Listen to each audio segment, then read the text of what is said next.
Hello, Internet. Welcome to Wednesday's Serial Crow's Pie Edition. I don't know. I want to talk Spider Man comics, and I think this one will stand out this month. Um, so, I guess most of these are like a few weeks to like a month old at this point. So, you guys probably know the deal of the 20 people who watch this. So, talking Spider Books, of course, you have to start with Amazing Spider Man 925. Now, this is an output. This was interesting. After the general disappointment of a lot of more recent Wells Amazing Spider Man issues, this was getting back to the stuff at the beginning that I actually really enjoyed, which was good for me at that period because I didn't like Nick Spencer's run. And then there's the Beyond stuff that I mostly enjoyed. That last issue kind of went back and kind of put a taint on a lot of the earlier ones, but overall I enjoyed the Beyond issues.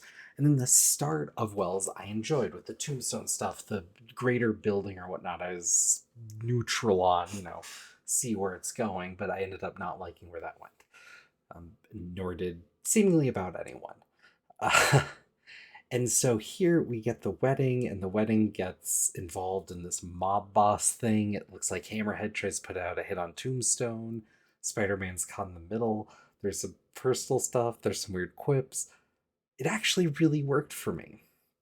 Um, I enjoyed it, and it felt like New York scale mob boss stuff, some superpowers, and personal hijinks. Like a lot of what makes Spider Man work all in one issue. Then you get the back half of this thing, and there's Kamala Khan and Spider Man having a little chat, kind of like Cyclops and Kamala had a little chat, an X Men thing, like as a side few pages. Um, that didn't really work for me. And then there's a 2 page or 3 page thing with Dr. Octopus being like, I need to become the superior Spider Man again to remember a thing to be more villainous. Or something. Didn't work for me.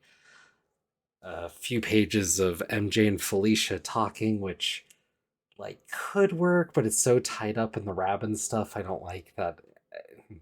I'm trying to push past, but it was tying back to the MJ Black Cat stuff that was mostly fun.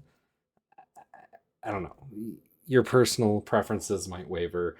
Then they're tying for a new Spider Woman book, which is playing off the end of the Spider Verse thing, where she's looking for a kid, which feels like a bad trope for this point of like super or empowered moms looking for their kids. And then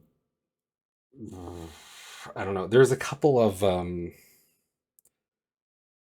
I don't know how to feel about these. More independent artists coming and doing these like short 2-3 pagers for Marvel. It's Spider Man, so they want to do it. I'm sure, and I'm sure they have love for the character. But it also feels like Marvel kind of throwing a bone to these guys is how they look. I don't know.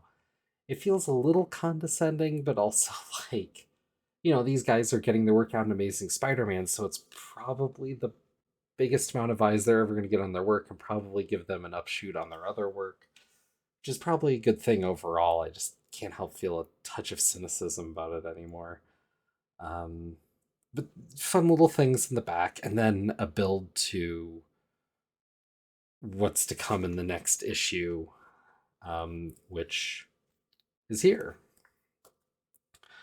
So overall, I think the general issue stuff was good. Some of the where they're going with the office is actually really interesting for me. I actually really appreciate the heads up because I've been really bad about falling into buying every mini, and because the way I order online, if I order one issue, I'm kind of in for three, and when it's 5 issues, even by the time I read the first issue, even if I don't like it, I'm like, well, it's only two extra. I might as well close it out. And this kind of gave me the heads up that maybe there's a few I should back away from.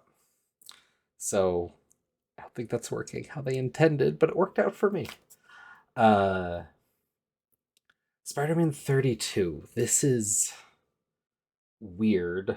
Um, Wait for me to hold up the next cover or fast forward, I guess, if you don't want me to spoil this issue, which has a little more consequence, I guess, to a what would be spoilers, though at this point I saw spoilers for this going around weeks and weeks ago, so I don't know. I feel relatively safe to talk about it at this point. Um, this is the Goblin Queen, who is Kafka, sending Craven to hunt Spider Man with, or not to hunt Spider Man, to hunt Osborn with a spear that's imbued with the Goblin sense. I still don't quite know what they mean by that or how that's supposed to work, but I guess you get the general idea. And then, in trying to get Osborn to be the Green Goblin again, so then Craven could best the Green Goblin to prove his worthiness because he has this complex about not being the real Craven, because this is the Craven from Nick Spencer's run. That's Craven's son as Craven the Hunter, but not Craven himself because he died again. Um, uh, and Spider-Man ends up getting stabbed with Norman Osborn's sins, and we'll see where that goes. Actually, seems like it might be kind of fun, kind of interesting. I don't like this feels so goofy. I don't know, and I'm really trepidatious given where Wells has been, especially when it comes to Mystic Mojo Boo Boo stuff with Dark Web. That sucked. That could have been interesting, but the chops weren't there to make that story work. And here, again, interesting setup, but maybe the fact that it's not a crossover, though, and fully in Spider-Man might help make it easier and easier to write because he doesn't have to pass with someone else or something. I don't know. I'm still. Here's what I've had trouble with, because I've heard a lot of people talk about Wells being this terrible creator and blah, blah, blah, because a lot of people are newer comic fans or don't have the depth, or a lot of Zeb Wells' works weren't at the eye or level ever that Amazing Spider-Man was. But I mean, he did the Doctor Octopus Year One. He did some other minis, and I've seen him write Spider-Man before, and I've seen him on other works as well. And in the past, there's some that worked for me, and there's some that didn't. Um, but to a smaller extent, overall, the stories felt competent and whatnot. Just he seemed to have a focus on chagrinery and how things should be a bit more than I care to. I care a little more about like process where things end up and whatnot. But I think overall a relatively competent writer, and is actually excited to see him have him come on. I never would have necessarily pegged him for the Amazing Spider-Man writer, but that almost made it more fun to me. But he was someone of more upstance, and he'd worked in Marvel for years. So I don't know. And like I said, initially when he came on, seemed good. And then things really backslid to a point where I don't know how to put this. There's always, especially in Spider fandom, a kind of edge against the Spider-Man writer, and then people talking about editorial because you can't help but see some of those strings at times, and a lot of buffoonery online and negativity. And normally it's best to just kind of ignore it, move on, whatever. But with some of the stuff that was happening in Amazing Spider-Man, edging in Kamala at the last minute to get killed over Mary Jane, just to have her reappear as a mutant or whatever, like, really gross. And then some of the stuff they're doing with Mary Jane and just the general competence of the writing through Dark Web and then a bit after. It feels like though they picked up the pieces, and I'm wondering if now that clearly there's some editorial mandate and crossover stuff, and Zeb Wells did not fare it well. If to say, like, okay, with that wedding issue, there's kind of a start back to where he was strongest, and then moving forward, if the stories fare better, I think it could be good. But I also think in order for it to weather and maybe win over people who are more fair minded but not willing to give it as much of a shot as I would necessarily at this point, you really will have to back away from everything they did with Mary Jane and all that, because that stuff is not just incendiary, not necessarily what the fans want, but honestly kind of gross, and just it was not done well. Like, I the biggest positive online reception I've seen is people being kind of shitbirds about it and being like number one Paul fan or something and just digging on that. And I don't know. So it's kind of a weird place to be as a Spider-Man fan because you can't escape the online presence of how it's being received. And I know you shouldn't necessarily care about that, but at the same time, with Amazing Spider-Man in particular, how can you not? I don't know if you care about Spider-Man much at all. Um, then there's the Spider-Man annual that actually I think was supposed to take place before the wedding issue, um, which is kind of mostly a follow-up to Dark Web that is entirely skippable. I don't think it adds anything. Probably will be forgotten. And then there's something that sets up um, Mary Jane's aunt to have taken the Krakoan drugs that were poisoned by Orcus, and so she's going mad, and now she's in Ravencroft, which was a very interesting thing. But reading that story, I was thinking, oh, they had if MJ and Peter were still together, there were a myriad of in-law jokes that they could have gone for instead of this kind of weird sideline stuff they did that could have been a little edgier and a little funnier and a little more Peter David Spider-Man that I miss. So I don't know. You can skip that annual. I don't care who you are. That's skippable. Then we move to Spider-Man 11. The this is Spider-Boy kind of explaining how he came to be with what I presume is going to be Spider-Man from a similar but different universe coming up. I don't know how they want to explain it away, but like explaining Spider Boy and who he was, he's closer to Spider Man 2099 than Peter.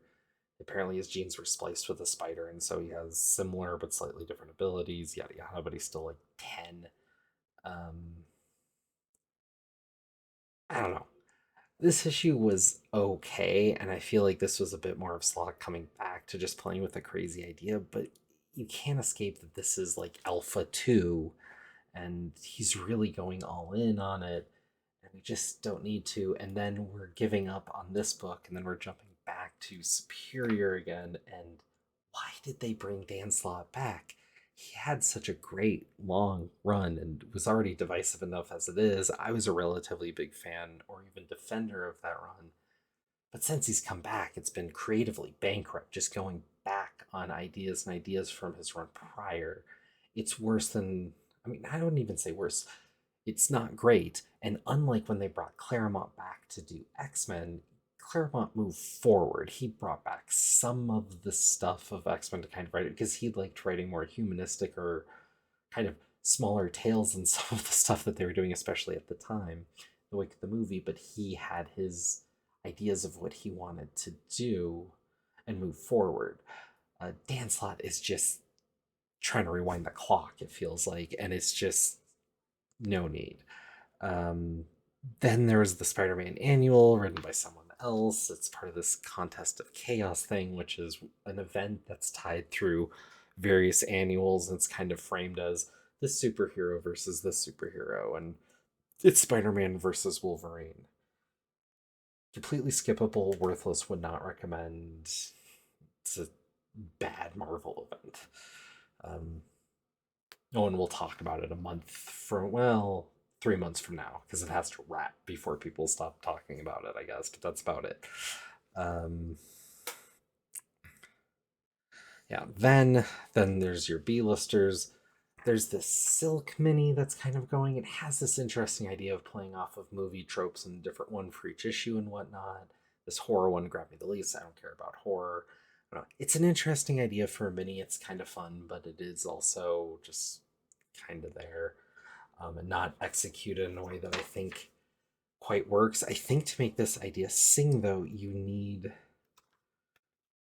a different kind of comic creator that is the artist writer as well, because it would take a labor of love to really frame and put together things in a visual way that's going to compel you enough, that's going to sell you on more the idea of what they're doing, but actually executing on the idea in a way that creates great comics that are going to stand out. whereas the art here is just um, kind of getting the comic done in a superhero way, which doesn't sell the idea.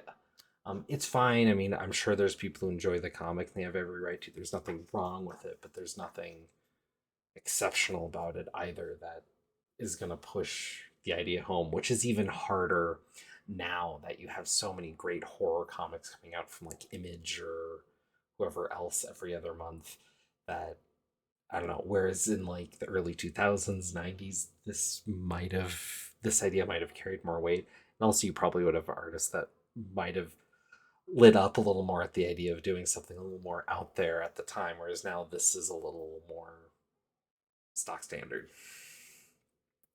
And then we have Miles Morales, Spider Man. Here we have this version of the Hobgoblin who we're learning is more subservient to the Goblin Queen. I'm sure this is going to tie in at some point to what's currently going on in Spider Man, probably through the Gang War event that's coming up. Um, at this point, I don't know, this Miles Morales run has not really caught me, and it feels like a sad echo of Amanad's run, and I really feel like I've given it its shot. Also, at this point, though, I know the gang war thing's coming up, so I'm probably going to write it through that gang war, maybe an epilogue issue if they have something like that. And I'm probably going to dovetail off because I just don't think there's much here. I don't think it's really for me. And I know some people like it more, but I also think that they have other reasons to like it more as newer fans or people who are more invested in Miles. And I just like Miles. I like Spider Man and whatnot, but I don't know. Yeah, got to make some cuts somewhere, I guess. And this feels all too easy because I find myself skimming through some of these issues all too often, especially anymore where the art is. I don't know how to put it. It's this newer comic book style I've seen in a lot of things that's very frenetic, like leaving a lot for the digital colorist to come through, but it's just not very interested in doing details on faces or anything and has these big splash or whatever, but doesn't leave a lot for dialogue. It's just very, I don't know, something. It just, where I think you need to sell the comic is not where the focus is on these. And yeah, too much in the school of Todd McFarlane. So I don't know. That's what the Spider Books for this month. I'm going to be doing more smaller videos breaking out how I read through my comics this month. So cool. Talk to you soon. Peace. And keep reading.